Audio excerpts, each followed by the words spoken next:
मादा सुदावी सुनते ना, सुदावी मादा इहदे विच इकट्ठा हो गया है, जमा हो गया है बहुत ज़्यादा।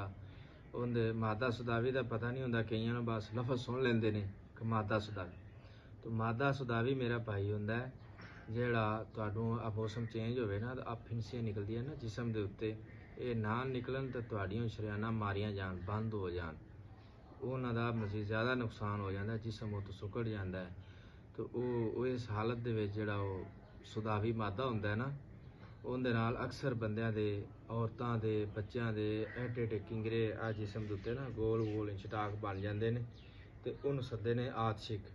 उस मादे की वजह तो तेजाबी मादा जिन्ना भी हुंदा है ना, सुदावी मादा वो इकट्ठा हो जाता है। इकट्ठा होने नाल उहदे जिसम ते बाद हिस्से ज़्यादातर ना आ चौक दे विच, आ पट्टां दे नाफ दे दरम्यान थल्ले इस हिस्से दे विच, आ बगलां दे विच, कईयां ते गर्दन च मूँह ते बहुत ज़्यादा आए हुंदे ने, सिर दे विच भी आ जांदे ने। वो ज़्यादा जिवें जिवें वो गोलियां ते एलर्जी दे दवाइयां खांदे जांदे ना, वक्ती तो उन्हां नूं सुकून आ जांदा है, लेकिन उनका नुकसान ये होंदा है कि वो पहले नाल भी ज़्यादा शिद्दत के नाल दोबारा तैयार हो जाते हैं।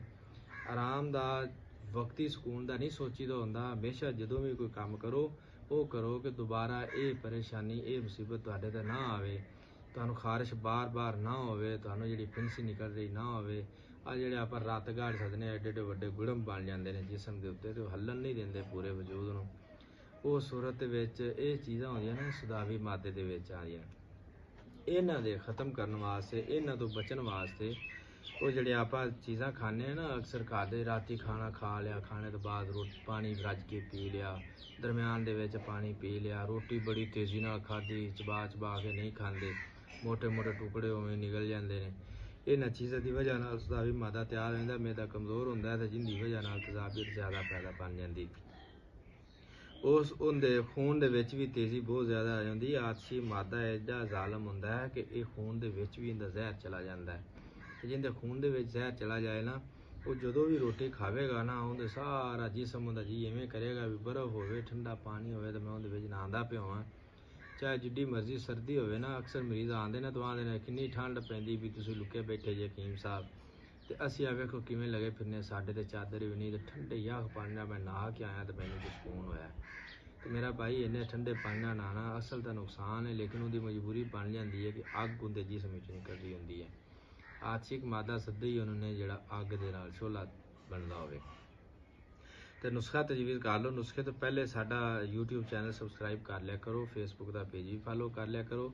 तो वीडियो मुकम्मल सुन के अगर तुसी अमल करो, जिस वक्त भी जेडे दोस्त करते हैं वो तो कमेंट भी करते हैं, शेयर भी करते हैं, लाइक भी करते हैं।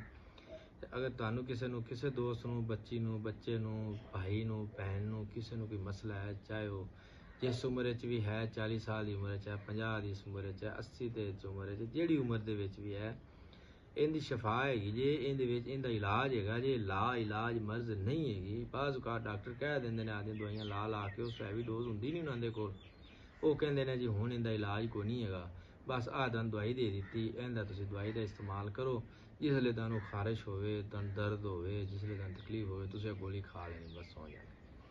तो मेरा भाई इहदे नाल आराम इवें नहीं आंदा, ना इवें शफा होंदी है। असल इलाज होंदा है जिहड़ा जहरीला मवाद है, इहदा जहर अंदरों निकलना है, जहर बाद ये ठीक हो जाना बिल्कुल।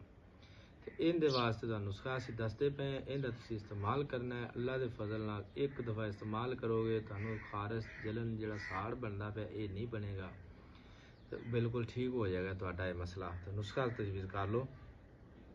काफूर, रस कपूर तो कथ पेड़िया सद्दे जे, जिहड़ी आ पाना वालियां दे कोल हुंदी जे, इन्हां दे कोल एड्डी लभदी पंसारियां कोल ही है, लेकिन पाना वाले जिहड़े मूँह दे विच कथ लांदे ने, आ चूना ते कथ दोवें मिला के लांदे हुंदे ने मूँह दे भी जख्म होण ना, तो उहदे लावन नाल ही खत्म हो जांदा। इन्नी अच्छी चीज़ हैगी है। ते मूसली सफैद, ये तुसीं बराबर वजन लैने ने, लैके इन्हां नूं तुसीं कुट लैना है। कुट्टण तो बारीक करन तो बाद जिन्ना ज़्यादा बारीक करोगे ना, उन्ना ही ज़्यादा अच्छा हो जाएगा। तो इनू तुसीं सवार के मुकम्मल, तो मूसली सफेद इनू पान दा पत्ता लैना है, उहदे विचों तुसां पानी कड्ढना है, चंगी तरह नपीड़ के कढ के, ते ओह चंगी तरह जिहड़ी गोली बननी है ना, इहदी गोली बननी है। जदों गोली इहदी बननी है, पानी दे पत्ते विच गोली बनानी है, पानी कढ के नचोड़ के। हुण तुसीं विच पानी इन्ना को पाना जिहदे नाल गोली बन जाए। ਉਹ ਗੋਲੀ ਬਣਾਓ, ਸੁਬਹ ਸ਼ਾਮ ਤੁਸੀਂ ਖਾਣੇ ਤੋਂ ਬਾਅਦ ਅੱਧਾ ਘੰਟਾ ਬਾਅਦ ਪਾਣੀ ਨਾਲ ਖਾਓ। ਇਨਸ਼ਾਅੱਲਾ ਤੁਹਾਨੂੰ ਦੁਬਾਰਾ ਇੱਕ ਦਫਾ ਖੁਰਾਕ ਖਾਣ ਨਾਲ ਦੁਬਾਰਾ ਤੁਹਾਨੂੰ ਖਾਰਿਸ਼ ਨਹੀਂ ਜੀ ਹੋਣੀ, ਤੁਹਾਨੂੰ ਜਲਨ ਨਹੀਂ ਜੀ ਹੋਣੀ। ਆ ਜਿਹੜਾ ਤੁਸੀਂ ਬੇਚੈਨ ਹੋਏ ਬੈਠੇ ਜੀ ਨਾ, ਵਾਸ਼ਰੂਮ ਜਾਵਣ ਦੇ ਵੀ ਤੰਗ ਤੇ ਧੁੱਪ ਤੇ ਨਹੀਂ ਜਾ ਸਕਦੇ, ਧੁੱਪ ਇਵੇਂ ਜਿਵੇਂ ਸਾਨੂੰ ਖਾਂਦੀ ਹੈ, ਏਡੀ ਜ਼ਾਲਮ ਧੁੱਪ ਲੱਗਦੀ ਹੈ। ਤੇ ਗੁੱਸਾ ਵੀ ਬਹੁਤ ਜ਼ਿਆਦਾ ਆਉਂਦਾ, ਐਵੇਂ ਜੀ ਕਰਦਾ ਵੀ ਜਿਹੜਾ ਮੇਰੇ ਸਾਹਮਣੇ ਆਇਆ ਨਾ ਇਹਨੂੰ ਮੈਂ ਖਾ ਜਾਵਾਂ, ਏਡੀ ਤਕਲੀਫ ਹੁੰਦੀ। ਕਿਉਂਕਿ ਆਦੇ ਆਪ ਤੋਂ ਇੰਨਾ ਵਿਚਾਰਾ ਅਕਤਲ ਜਿਹੜਾ ਪਰੇਸ਼ਾਨ ਹੋ ਚੁੱਕਾ ਹੈ, ਉਹਦੀਆਂ ਅੰਤੜੀਆਂ ਦੇ ਵਿੱਚ ਵੀ ਇਹ ਚੀਜ਼ ਚਲੀ ਜਾਂਦੀ। ਜਾਂ ਕੋਈ ਪਾਣੀ ਦੁੱਧ ਕੋਈ ਚੀਜ਼ ਖਾਵੇ ਉਹਨੂੰ ਮਸਲਾ ਬਣ ਜਾਂਦਾ। ਤਾਂ ਮੇਰਾ ਭਾਈ ਇਹ ਗੋਲੀਆਂ ਨੇ, ਇਹਦਾ ਇਸਤੇਮਾਲ ਕਰੋ। ਚਨੇ ਦੇ ਬਰਾਬਰ ਗੋਲੀ ਬਣਾਉਣੀ, ਜ਼ਿਆਦਾ ਵੱਡੀ ਮਿਕਦਾਰ ਨਾ ਬਣਾਇਆ ਜੇ। ਬਣਾ ਕੇ ਤੇ ਤੁਸੀਂ ਖਾਓ ਪਾਣੀ ਨਾਲ, ਅੱਲਾ ਦੇ ਫਜ਼ਲ ਨਾਲ ਤੁਸੀਂ ਬਿਲਕੁਲ 16 ਆਨੇ ਹੋ ਜਾਸੋ, ਠੀਕ ਹੋ ਜਾਸੋ।